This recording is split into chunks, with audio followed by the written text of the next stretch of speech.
संसद के शीतकालीन सत्र की शुरुआत कल से होगी। 1 दिसंबर से 19 दिसंबर तक शीतकालीन सत्र चलेगा। 19 दिन में पूरे सत्र के दौरान 15 बैठकें होंगी। सत्र में एटॉमिक एनर्जी बिल समेत 10 नए बिल पेश हो सकते हैं। प्राइवेट कंपनियों को भी न्यूक्लियर पावर प्लांट लगाने की इसमें अनुमति मिल सकती है और दूसरी तरफ एसआईआर मुद्दे को लेकर सरकार को घेर सकता है विपक्ष। शीतकालीन सत्र को लेकर आज आयोजित होगी सर्वदलीय बैठक। संसदीय कार्य मंत्री किरेन रिजिजू फ्लोर लीडर्स के साथ बातचीत करेंगे। सदन के सुचारू संचालन के लिए विपक्ष से सहयोग सरकार मांगेगी और दोनों सदनों की कार्यवाही में पूरी तरह से हिस्सा लेने की भी इस दौरान अपील की जाएगी।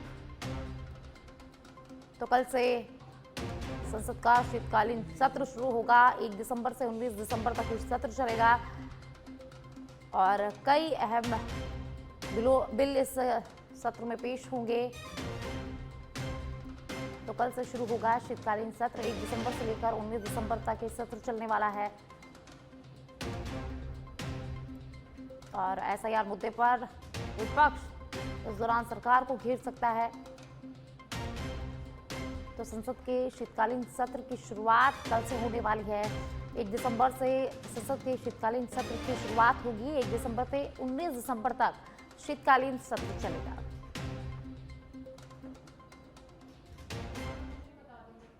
मुख्यमंत्री भजनलाल शर्मा का प्रस्तावित कार्यक्रम। मुख्यमंत्री भजनलाल शर्मा आज पाली जाएंगे। भाजपा प्रदेश अध्यक्ष मदन राठौड़ के बेटे के विवाह समारोह में मुख्यमंत्री भजनलाल शर्मा शामिल होंगे। विवाह समारोह में सीएम भजनलाल शर्मा वर वधू को आशीर्वाद भी देंगे और उसके बाद उनका वापस जयपुर आने का कार्यक्रम है। तो मुख्यमंत्री भजनलाल शर्मा आज पाली जाएंगे। आज का उनका पाली दौरा प्रस्तावित है।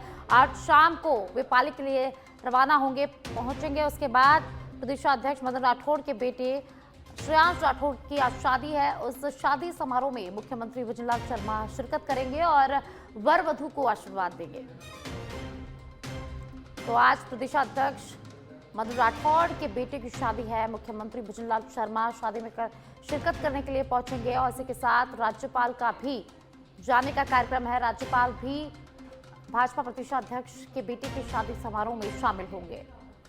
तो मुख्यमंत्री भजनलाल शर्मा शाम को पाली पहुंचेंगे, जहां भाजपा प्रदेशाध्यक्ष मदन राठौड़ के बेटे श्रेयांश राठौड़ की शादी में शिरकत करेंगे और इसी दौरान सीएम भजनलाल शर्मा वर वधू को आशीर्वाद देंगे।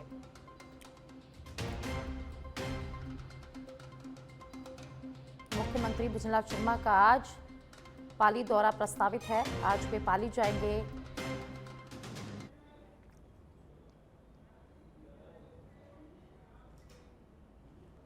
और अब पाली से खबर है, जहां बीजेपी प्रदेशाध्यक्ष मदन राठौड़ के बेटे श्रेयांश राठौड़ का विवाह आज है। केंद्रीय पर्यटन मंत्री गजेंद्र सिंह शेखावत पाली पहुंचे, जहां केंद्रीय पर्यटन मंत्री गजेंद्र सिंह शेखावत का स्वागत किया गया। मदन राठौड़ ने उनका स्वागत किया। राठौड़ के बेटे के विवाह में शामिल होने के लिए शेखावत पाली पहुंचे हैं। श्रेयांश राठौड़ के निकासी समारोह में उन्होंने हिस्सा लिया है और आशीर्वाद भी दिया है। शाम को मुख्यमंत्री भजनलाल शर्मा और राज्यपाल हरिभाऊ बागड़े भी शादी में शिरकत करेंगे और वधू को आशीर्वाद देंगे। तो पाली से खबर है, जहां केंद्रीय पर्यटन मंत्री गजेंद्र सिंह शेखावत पाली पहुंचे। पाली पहुंचने पर उनका स्वागत किया गया। मदन राठौड़ ने उनकी अगवानी की, स्वागत किया। आपको बता दें कि बीजेपी प्रदेशाध्यक्ष मदन राठौड़ के बेटे श्रेयांश राठौड़ की आज शादी है और इसी में शिरकत करने के लिए पर्यटन मंत्री गजेंद्र सिंह शेखावत पाली पहुंचे हैं। शाम को मुख्यमंत्री भजनलाल शर्मा और राज्यपाल हरिभाऊ बागड़े भी इस शादी में शामिल होंगे और वर वधू को आशीर्वाद देंगे।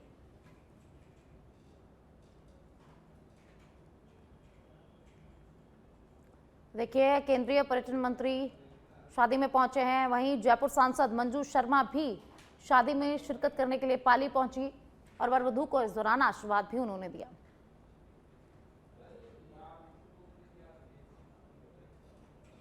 और अब जयपुर से खबर है, जहां संडे ऑन साइकिल का आयोजन किया गया। अमर जवान ज्योति पर इसका आयोजन किया गया।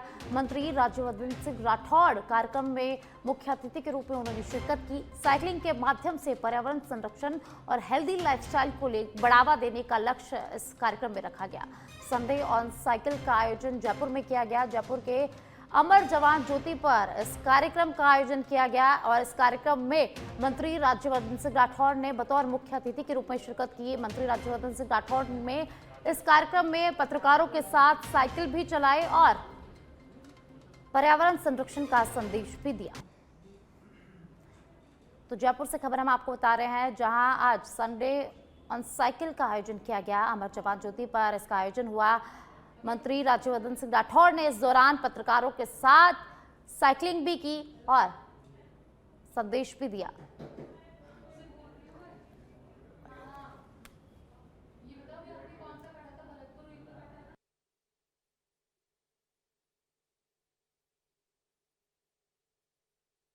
केंद्र सरकार फिट इंडिया मूवमेंट के तहत लगातार आम जन को फिट रखने का मैसेज दे रही है और उसी के तहत आज जयपुर में संडेज ऑन साइकिल के नाम से, क्योंकि आम जन को साफ साफ मैसेज है कि फिट रहना चाहिए। किस तरह से जो साइकिल आयोजन हुआ और क्या मैसेज देना आप चाह रहे हैं?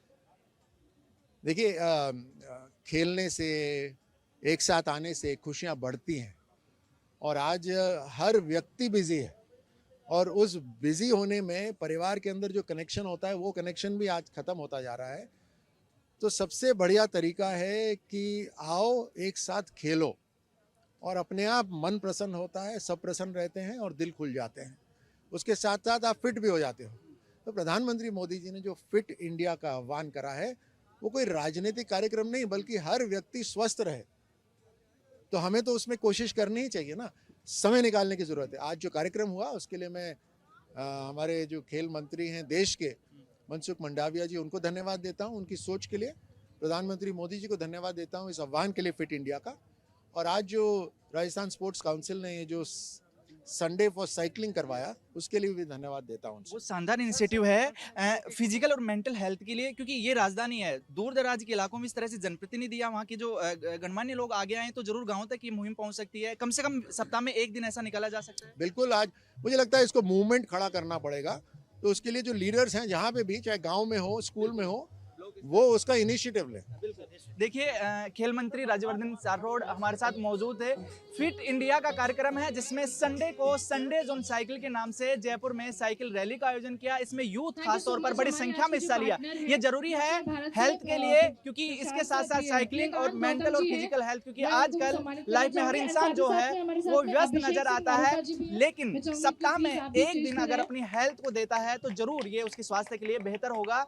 ऐसे कार्यक्रमों में लोगों को बढ़ चढ़कर जरूर भाग लेना चाहिए और अपने स्वास्थ्य का ख्याल रखना चाहिए, ऐसा मंत्री राज्यवर्धन सिंह राठौड़ ने कहा। वीडियो जर्नलिस्ट गिरीश के साथ सुनील यादव, सच बेधड़क, जयपुर। जयपुर से खबर है, जहां प्रदेश भर में मतदाता सूची के विशेष गहन पुनर्निरीक्षण यानी कि एसआईआर 2026 की प्रगति तेज हो गई है। 4 नवंबर से बीएलओ द्वारा घर घर गणना प्रपत्र संग्रह व सत्यापन जारी है। पोर्टल पर सर्च बाय इलेक्टर डिटेल सुविधा में मैपिंग में तेजी आ गई है। 11 दिनों में मैपिंग 70% से बढ़कर 88% तक पहुंची है। 88 प्रतिशत मतदाताओं को दस्तावेज प्रस्तुत करने की आवश्यकता नहीं है। 5.46 करोड़ में से 5.09 करोड़ गणना प्रपत्र अपलोड हो चुके हैं। 94% उपलब्धि यहां पर हुई है। 18,000 प्लस पोलिंग बूथों पर बीएलओ ने 100% कार्य पूरा किया है। बाड़मेर जिला पोलिंग बूथों के 100% कार्य में प्रदेश में प्रथम, बाड़मेर, गुड़ामलानी, चौहाटन और बायतू में 100% डिजिटाइजेशन हो चुका है। गणना प्रपत्र जमा करने के केवल 5 दिन शेष रह गए हैं। 9 दिसंबर को ड्राफ्ट सूची जारी होगी। तो प्रदेश भर में मतदाता सूची के विशेष गहन पुनरीक्षण यानी कि एसआईआर 2026 की प्रगति तेज हो गई है। 4 नवंबर से बीएलओ द्वारा घर घर गणना प्रपत्र संग्रह व सत्यापन लगातार जारी है। पोर्टल पर सर्च बाय इलेक्टर डिटेल सुविधा में मैपिंग तेज हो गई है। 11 दिनों में मैपिंग 70% से बढ़कर 88% तक पहुंच गई है। 88% मतदाताओं को दस्तावेज प्रस्तुत करने की यहां पर आवश्यकता अब नहीं है। 5 करोड़ 46 लाख में से 5 करोड़ 9 लाख गणना प्रपत्र अपलोड हो चुके हैं। 94% उपलब्धि यहां पर हुई है और 18,000 प्लस पोलिंग बूथों पर बीएलओ ने 100% कार्य पूरा कर लिया है। बाड़मेर जिला पोलिंग बूथों के 100% में प्रदेश में प्रथम, बाड़मेर, गुड़ामलानी, चौहटन और बायतू में 100% डिजिटाइजेशन हो गया है। गणना प्रपत्र जमा करने के केवल 5 दिन शेष रह गए हैं और 9 दिसंबर को ड्राफ्ट सूची जो है वो जारी की जाएगी।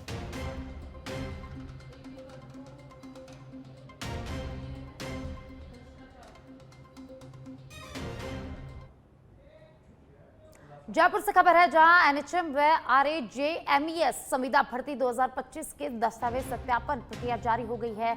29 नवंबर के डीवी में अनुपस्थित अभ्यर्थियों को अतिरिक्त अवसर यहां पर दिया गया। अनुपस्थित अभ्यर्थी अब 30 नवंबर से 2 दिसंबर तक डीवी कर सकेंगे। इस अवसर में किसी नए अभ्यर्थी को शामिल नहीं किया गया है। 30 नवंबर से 4 दिसंबर का पूर्व निर्धारित डीवी कार्यक्रम पुनः निर्धारित अभ्यर्थी संशोधित डीवी तिथि समय ऑनलाइन देख सकेंगे। DV schedule tiny URL link पर उपलब्ध है। संशोधित कार्यक्रम रोल नंबर अनुसार लागू होगा। दस्तावेज सत्यापन का स्थल पैरामेडिकल संस्थान जनता कॉलोनी गोविंद मार्ग जयपुर। अभ्यर्थियों से निर्देशानुसार निर्धारित समय पर उपस्थित रहने की यहां पर अपील की गई है। टोंक से खबर है जहां सचिन पायलट का 2 दिवसीय टोंक दौरा शुरू हो गया है। सर्किट हाउस में कार्यकर्ताओं ने सचिन पायलट का जोरदार स्वागत किया। सचिन पायलट ने यहां पर जन सुनवाई भी की। आम जनता की समस्याओं को सचिन पायलट ने सुना और अधिकारियों को समस्याओं के निस्तारण के निर्देश भी यहां पर दिए। और आज अलियारी, क्यारिया, महदवास सहित कई क्षेत्रों का दौरा करेंगे सचिन पायलट। तो सचिन पायलट का 2 दिवसीय टोंक दौरा आज से शुरू हो गया है। सचिन पायलट टोंक पहुंचे जहां सर्किट हाउस में कार्यकर्ताओं ने सचिन पायलट का जोरदार स्वागत किया। इस दौरान सचिन पायलट ने जन सुनवाई की, आम जनता की समस्याओं को सुना, उनकी समस्याओं का निस्तारण किया और समस्याओं के निस्तारण के लिए अधिकारियों को आवश्यक दिशा निर्देश दिए। और आज टोंक के कई क्षेत्रों का दौरा करेंगे सचिन पायलट।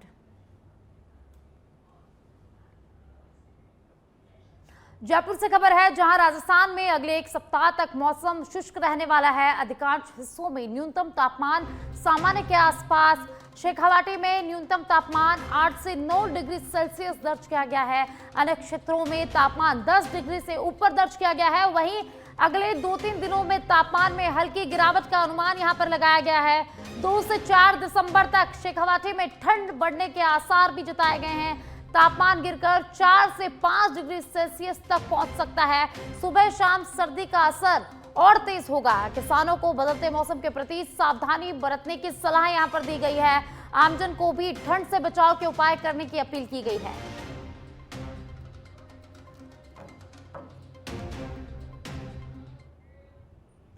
तो जयपुर से हम खबर आपको बता रहे हैं जहां सलूंबर जिले में विशेष गहन पुनरीक्षण अभियान शुरू हुआ। सफलतापूर्वक संचालित अभियान का उद्देश्य शुद्ध, अद्यतन व त्रुटि रहित मतदाता सूची जारी करना। विधानसभा क्षेत्र 156 सलूंबर ने 100% डिजिटाइजेशन पूरा काम कर लिया है। पूरे राज्य में प्रथम स्थान हासिल किया है। यहाँ पर सलूंबर ने जिला निर्वाचन अधिकारी अवधेश मीना ने टीम को बधाई भी दी है। मतदाता सूची शुद्धिकरण को सर्वोच्च प्राथमिकता यहां पर बताया गया है।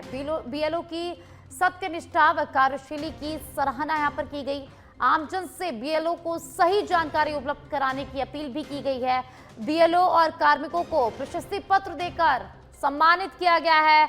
शून्य त्रुटि लक्ष्य पर जोर, डेटा प्रविष्टि में पूर्ण सावधानी के यहां पर निर्देश दिए गए हैं।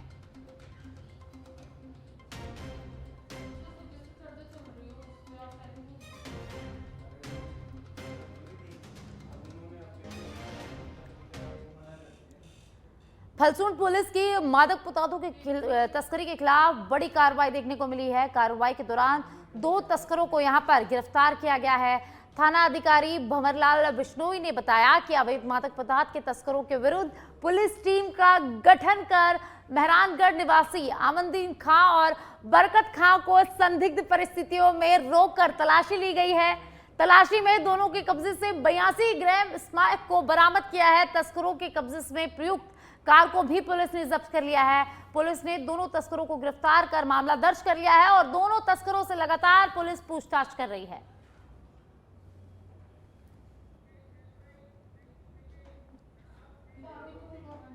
आबू रोड शहर थाना क्षेत्र के नेशनल हाईवे 27 पर भीषण सड़क हादसा सामने आया है। सुबह करीब 8:30 बजे उदयपुर से गुजरात की ओर जा रही कार अनियंत्रित होकर पहले डिवाइडर से टकराई, उसके बाद विद्युत पोल से टकराकर हाईवे के सड़क किनारे पलट गई। कार की टक्कर से हुए हादसे के बाद तेज धमाका हुआ। उसको सुनते ही आसपास के लोग घटनास्थल पर पहुंचे। सड़क हादसे में कार में सवार करीब 2 महिला सहित 4 लोग घायल हो गए। सूचना के बाद NHAI की रूट पेट्रोलियम टीम मौके पर पहुंची और साथ ही जानकारी मिलने पर शहर पुलिस और 108 एम्बुलेंस भी मौके पर पहुंची पुलिस ने मामले को लेकर घटना का जायजा लिया तो वही एम्बुलेंस की मदद से सभी घायलों को आकरा भट्टा उप जिला अस्पताल में भर्ती कराया गया है, जहां उन सभी का अभी इलाज जारी है।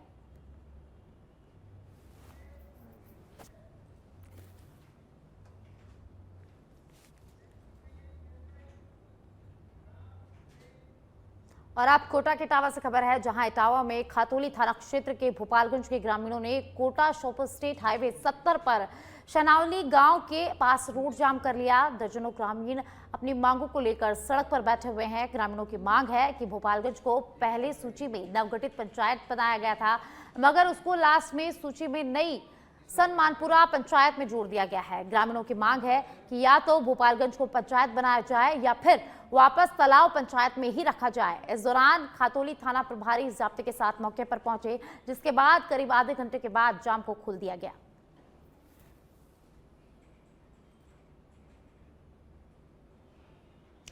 तो इटावा से खबर है, जहां शोपर स्टेट हाईवे 70 पर ग्रामीणों ने हाईवे जाम किया। रेलवे ने 1 दिसंबर से मार्च 2026 तक 4 यात्री ट्रेनों के रूट अस्थायी रूप से बढ़ा दिए हैं। इसमें बयाना, डीग, अलवर और आसपास के इलाकों के लोगों को सीधी ट्रेन सुविधा इसमें मिलने वाली है। पहले यात्रियों को मथुरा या फिर भरतपुर से ट्रेन बदलनी पड़ती थी, लेकिन अब वे बिना बदले सीधे अपने गंतव्य तक पहुंच सकेंगे। तो भरतपुर से खबर है, जहां ग्रामीणों को, भरतपुर की जनता को सौगात मिली है। ट्रेनों के रूट अस्थायी रूप से यहां पर बढ़ाए गए हैं। बयाना, डीग, अलवर और आसपास के इलाकों के लिए रूट बढ़ा दिए गए हैं, तो लोगों को अब सीधी ट्रेन सुविधा यहां पर मिलने वाली है।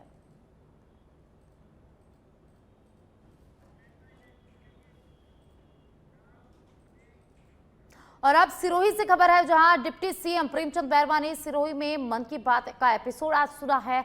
पाली प्रवास के दौरान निकी होटल पर बैरवा ने पीएम मोदी जी के मन की बात को सुना है। इस मन की बात के कार्यक्रम का 128वां संस्करण आज हुआ है, जिसको सभी ने सुना है। विशेष संस्करण में पीएम ने जन कल्याण, नवाचार और सामाजिक सरोकारों से संबंधित प्रेरणादायक विचार साझा किए हैं। तो आज प्रधानमंत्री ने मन की बात की। आज मन की बात के कार्यक्रम का 128वां एपिसोड प्रसारित हुआ है। डिप्टी सीएम प्रेमचंद बैरवा ने प्रधानमंत्री के मन की बात कार्यक्रम को सुना है।